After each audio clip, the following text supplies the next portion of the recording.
My apology, y'all. Just landed this new movie called I Never Heard My Father Speak. And yeah, I've been working 10-hour days, 10, 12-hour days. So I hadn't actually having opportunity. Baby, I'ma always be fine. Don't ever get that fucked up. Um, Problem is y'all don't have respect for your elders. I know what to do with mine. I'd have had it a little longer. But I ain't even take the makeup and stuff out my beard and shit. Every time I do a character, I try to give them something different to make that character a little bit different from, every other character I've done. Can y'all see the scar on his neck? He was in jail. Got sliced on the neck. But I just wanted to tell y'all something. I had posted something a couple nights ago, and I was a little bit upset, and I just wanted to talk about it really quick before I go to bed, while I'm in a calmer state.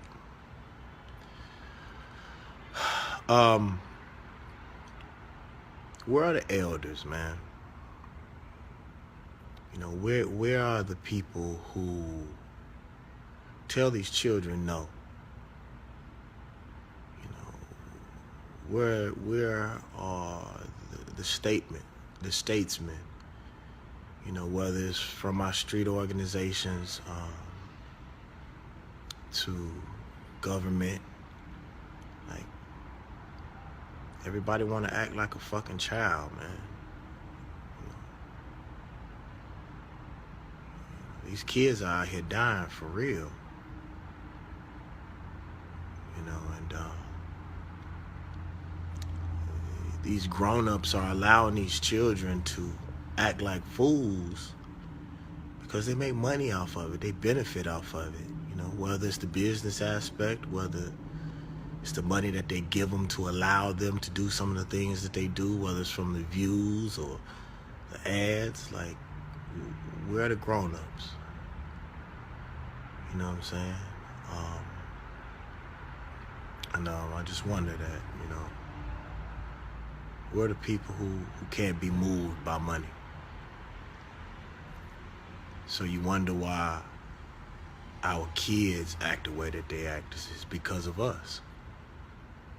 And not only is it because of the elders, it's also because of you guys. Because if y'all didn't pay attention to that shit, they wouldn't do it. I saw this lady complaining about something that was going on in her community, and she all on her cell phone crying about it and shit. Well, what the fuck are you broadcasting it for? Why are you putting it out here in the world?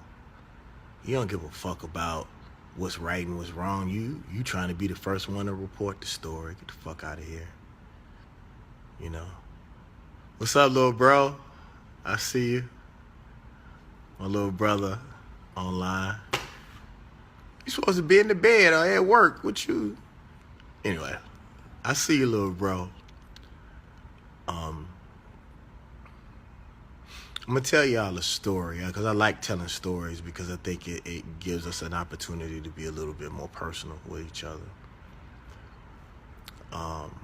When I first got, the big record deal that I got from Universal, I was feeling myself a little bit because I don't think Zeno Crump smiled at me until I was about 20. My dad was very, very, very strict.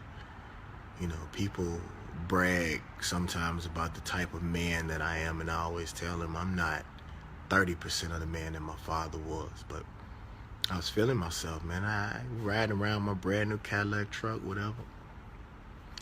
And me and my dad had become really good friends. And I actually grew up not thinking my dad liked me.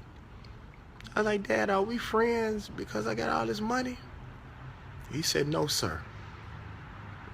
He said, I didn't give a fuck how you felt about me. I wasn't trying to make you like me or be my friend. He said, I have enough friends. He said, my only job as a grown black man was to make sure that you were able to be a man who can navigate himself through this evil world and who could take care of his father and his little brother if he had to. He said, now that I see that you can do that, pass me the Hennessy. And I never forget that. My dad said, you don't give a fuck about being my friend. I don't need you to be my friend. He said, as a matter of fact, if you stay away from my house, I become a millionaire because you ain't eating up all my motherfucking food. And that's how we have to be for our children. We are sacrificing our children like, you know, we're in a motherfucking, we're fighting them like they're gladiators or something.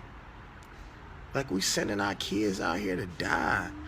And I watch how if we have a problem with another race of people or a white dude killing innocent black men, I don't see no guns out. Everybody got their guns pointed at the screen. You know what I'm saying? When two black men are beefing. But all the guns put up if anybody else does something to our people in our community. And when I talked about it, you know, a couple nights ago, my feelings were a little bit hurt because, you know, we gonna keep pushing this shit till somebody die. And everybody want to cry and everybody want to talk about, you know, black men, but y'all pushing this shit. And subliminally, I think a lot of y'all want to see somebody die. You won't be happy. You know, as much as we complain about white supremacy, black folks love to see other black folks die the same way. The same way that they put the $2 or the two strongest slaves and make them fight while the white folks sit back getting the money. Are you all not entertained? And it's just sad, man. And well, Cynthia, the reason why we don't have any unity is because every time black people ever got together, they did something to break us apart. Whether it was the federal government, whether it was through slavery and tearing our families apart, nobody ever taught black folks anything different. See, everybody want to sit up and talk about what black folks don't do. Nobody ever taught us. Like, we pieced consciousness together. We don't know our own language. We don't even know our own God. Everybody always talking about God. Everybody always talking about religion. That shit was given to you. You don't know who God is. You know? Shit, I don't know. We piecing this together and everybody around here pointing and talking about, you know, the stuff that black people do. This is the residual effect of what old white folks did to us.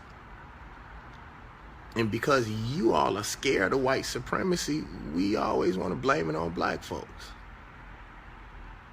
You know, this is the residual effect of what they've done to us, and nobody has taught us anything new. You know? And we're just trying to figure it out. These children are still just trying to figure it out. I'm still trying to figure it out. You know? But what I do know is if we do get it, it's going to have to come from ourselves. It's going to have to come from us. We're going to have to figure it out. You know, it's not going to come from their education. It's not going to come from their religion. It's not going to come from people who benefit off of us acting like niggas, and acting like bitches, and acting like hoes, and acting like a child race. We are fucking animals. They love it. We are their entertainment. You know, and the thing that I try to do is just build my own. I tell people that all the time. I don't need no whole bunch of people. if we could get 50,000 of us, because the truth is, some people are gonna have to be sacrificed. Like, it ain't gonna be no kumbaya moment and everybody being together. That shit ain't gonna work like that.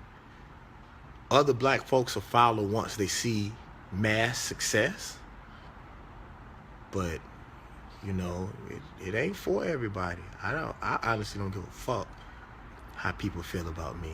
The only thing that I try to be is an example of what's right, you know, and try to be successful in that, and then people will follow. You know, one of my elders taught me. One of my elders said, he said, David, the reason why the Black Panthers were so successful, it wasn't because of necessarily, you know, the movement. It was because they had after-school programs. They fed and protected people. You know what I'm saying? Like, people hungry. But I want to tell y'all something. Jim Brown said that was so dope.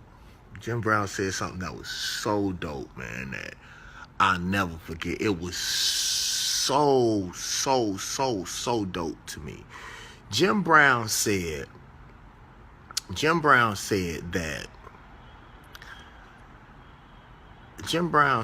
that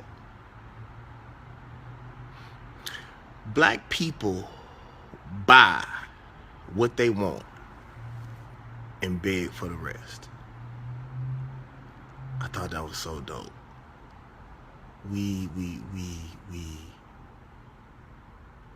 And I respect that man so much, because we give this man such a hard time, and he's been fighting for black people for so long, and we so quick to throw our elders under the bus, you know. And